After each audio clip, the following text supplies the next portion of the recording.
আন্তর্জাতিক ক্রিকেটে ভারতের ভরাডুবির খবর। মাহফুজ আলম, রোহিত শর্মার সেঞ্চুরি, 360 রান করেও একটা দলকে হারতে হচ্ছে। ওয়ানডে ক্রিকেটও কোথায় চলে গেছে। মানুষ বলে যে ওয়ানডে ক্রিকেট শেষ হয়ে যাচ্ছে কিনা, মরে যাচ্ছে কিনা, বাট ওরা বাঁচিয়ে রাখছে।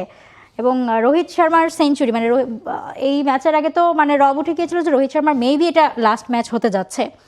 সেঞ্চুরি দিয়ে কিন্তু জবাবটা বেশ ভালোভাবে যায়। রোহিত আর কোহলি, দেন লর্ডসে ভারতের হয়ে প্রথম কারো সেঞ্চুরি, তারপর বিরাট কোহলির প্রথম হাফ সেঞ্চুরি। আমি একটা ছবিও দেখছিলাম যে দুজন খুব হাসি খুশি মেজাজে দুজনকে হাগ করছেন, এনজয় করছেন ম্যাচটা। কিন্তু তারপর তারা দুজন আউট হওয়ার পর থেকেই শনির দশা শুরু। সব মশার বিরুদ্ধে সুরক্ষা দিতে এলো বসুন্ধরা এক্সট্রিম অ্যারোসল, মশার বিরুদ্ধে এক্সট্রিম সুরক্ষা। রাইট, আপনি মোটামুটিভাবে যেটা সাম আপ ছিল, রোহিত শর্মাকে ঘিরে এটা নিয়ে এসছেন বলেই দিয়েছেন। সো সেই জায়গাটা, ওই কনফিউশনটা দূর করে দিয়েছিলেন বিসিসিআই সেক্রেটারি। তিনি একটা স্টেটমেন্ট দিয়েছিলেন যে না, সেই ধরনের কোনো কিছুই ঘটছে না, আমাদের কাছেও সেরকম কোনো মেসেজ নেই। আর রোহিত শর্মার যে ক্যারিয়ার, তিনি যদি বিদায় বলেন, I think it should be in India, home গ্রাউন্ডে। একটা ঘটা করে তার বিদায়টা হবে, মানুষ আসবে এবং তাকে প্লেয়াররা ওভেশন দিবে, দর্শকরা স্ট্যান্ডিং ওভেশন দিবে, এবং তার একটা স্পেশাল আয়োজন অন্তত ইন্ডিয়ান ক্রিকেট বোর্ড থেকে তার জন্য থাকবে। এটা it's a very common thing. হঠাৎ করে লর্ডসে তিনি ক্রিকেটকে বিদায় বলে দিবেন, এটা আমার কাছে মনে হয়নি। তারপর সেটাই আমরা আসলে সত্যি দেখলাম। বাট সেই সাথে আপনি যেটা বলছিলেন যে আরও কতগুলো রেকর্ডও তারা আসলে করে ফেলেছেন। রোহিত শর্মা ইংল্যান্ডে 8টা সেঞ্চুরি করেছেন, যেটা ওয়ার্ল্ড রেকর্ড, যে একটা প্লেয়ার ভিজিটিং প্লেয়ার যিনি অ্যাওয়েতে গিয়ে এতগুলো সেঞ্চুরি করেছেন একটা দেশে। সো এক দেশে এতগুলো century, so this is the record. এবং বিরাট কোহলির সঙ্গে তার যে কেমিস্ট্রিটা আপনি বলছিলেন যে মাঠে দেখছিলেন দুজনকে খুব হাস্যোজ্জ্বল, এখানেও কিন্তু কম জল খোলা হয়নি। ইন্ডিয়ান সোশ্যাল মিডিয়া থেকে শুরু করে যা হোক, যে তারা পাশে বসে আছেন, কেউ কারোর সাথে কথা বলছেন না, তাকাচ্ছেন না, এই করছেন না, সেই করছেন না, বাট এই দুজনের যে কেমিস্ট্রিটা, এটা কিন্তু ক্রিকেট অন্যরকম। 21টা 100+ পার্টনারশিপ জুটি তাদের মধ্যে আছে, যেটা ইন্ডিয়াতে হাইয়েস্ট হচ্ছে 26টা, সেটা সচিন টেন্ডুলকার এবং সৌরভ গাঙ্গুলির মধ্যে আছে। অ্যান্ড আফটার দ্যাট তারা অবস্থান করছেন। So that's another amazing thing. এই জুটি একসঙ্গে 400 ইন্টারন্যাশনাল ম্যাচ খেলেছেন, this is the world record.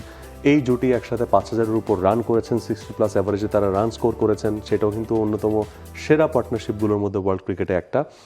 So Rohit Sharma, Virat Kohli এখনও পর্যন্ত উইকেটের থেকে তাদের যেই ডেলিভারিগুলো তারা দেন, I guess Indian cricket board তাদের উপরেই ভরসা রেখেছে 2027 ওয়ার্ল্ড কাপের জন্য। আদারওয়াইজ এতদিনে তাদের চেঞ্জটা চলে আসতো, এতদিনে চেঞ্জটা হয়ে যেত যে আমরা এই দুজনকে প্ল্যানে রাখছি না, তাহলে অন্য কিছু ভাবছি।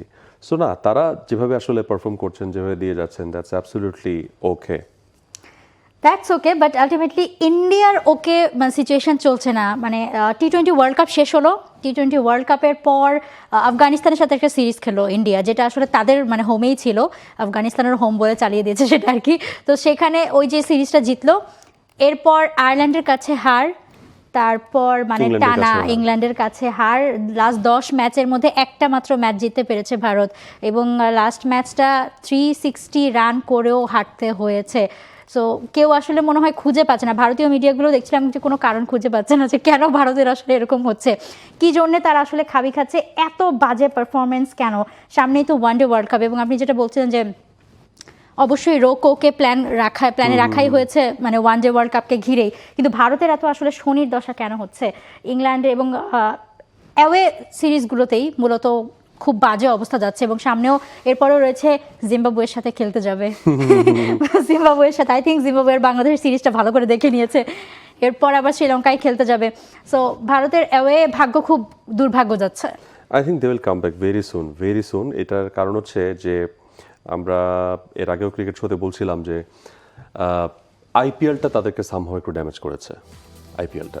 কারণ আয়ারল্যান্ডের সঙ্গে যে ম্যাচগুলো হয়েছে, সেখানে তারা আয়ারল্যান্ডের পেস তারা বুঝতে পারেনি। এটা খুব সারপ্রাইজিং লেগেছে আমার কাছে, যে আইরিশ পেস তারা সেখানে বুঝতে পারছে না, সেখানে তাদের ব্যাটাররা স্ট্রাগল করছে।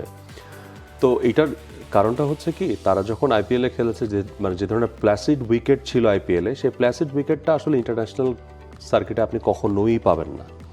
এবং যে কারণে প্রথম ম্যাচ পরেই রবিচন্দ্রন অশ্বিন বলেছিলেন যে সব উইকেট আইপিএলের উইকেট না। এটা কিন্তু একটা বড় ধরনের খোঁচা ছিল। তো ওইটা তার বলার একটাই রিজন যে আইপিএলের উইকেটটা ইন্টারন্যাশনাল স্ট্যান্ডার্ড আসলে এই মুহূর্তে নেই। তো আপনি যখন একটা লং টুর্নামেন্ট, আইপিএল তো অনেক দিন ধরে হয়, এই 2 মাস যখন আপনি একটা আইপিএল এর উইকেটের সঙ্গে অভ্যস্ত হয়ে যাবেন, একটা ব্যাটারের কিন্তু একটা মাসেল মেমোরি থাকে। তো তার ব্যাট সুইং, তার ব্যাটিং ট্রিগার, এভরিথিং কিন্তু ওটার সাথে একটু মোটামুটিভাবে একটা মুখস্থ হয়ে যায়। তো সেখান থেকে ইন্টারন্যাশনাল সার্কিটে তাদের মাসেল মেমোরি সুইচ করার ক্ষেত্রে আই থিঙ্ক একটু তারা অফ টিউন্ড। এইটা যেহেতু একটা সিরিজ পরপর দুটো খেলে ফেলেছে, আই থিঙ্ক নেক্সট সিরিজ থেকে তারা কামব্যাক করবে। অ্যান্ড আরেকটা জিনিস দেখেন যে তাদের বোলিং ডিপার্টমেন্ট যারা আসলে এই লাস্ট ম্যাচে বোলিং করেছে, সেটা তো তাদের আসলে main stream bowling Bumrah unit ছিলেন না, না। হ্যাঁ।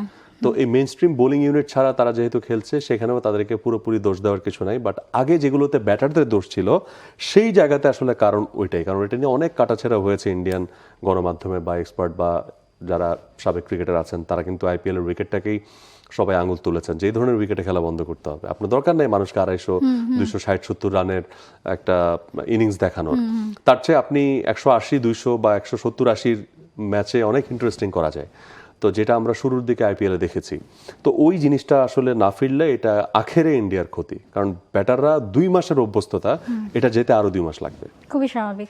আর আমরা মাহফুজ, আমরা প্রায় সময় কিন্তু দেখি, আমার মনে হয় যে মানে 2-3 বছরে একবার করে মানে যেই আইপিএল এর একটা ব্যাট প্যাচ ইন্ডিয়ার সাথে চলে যায়, মানে আমি এটা খেয়াল করেছি পার্সোনালি যে 2-3 সিজন পরপরই মানে আইপিএল এর একটা ধাক্কা সামলাতে আসলে ইন্ডিয়ান টিমকে খাবি খেতে হয় ইন্টারন্যাশনাল ক্রিকেটে এসে।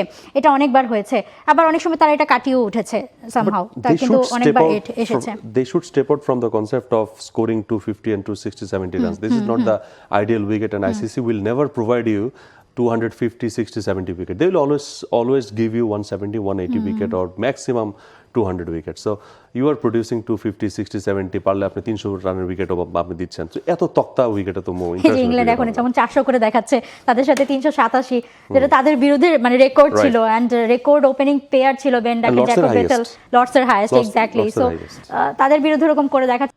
For more updates, subscribe to our YouTube channel and click on the bell icon. Follow us on Facebook and Instagram. Download T-Sports app to enjoy exciting games and highlights. Visit tsports.com.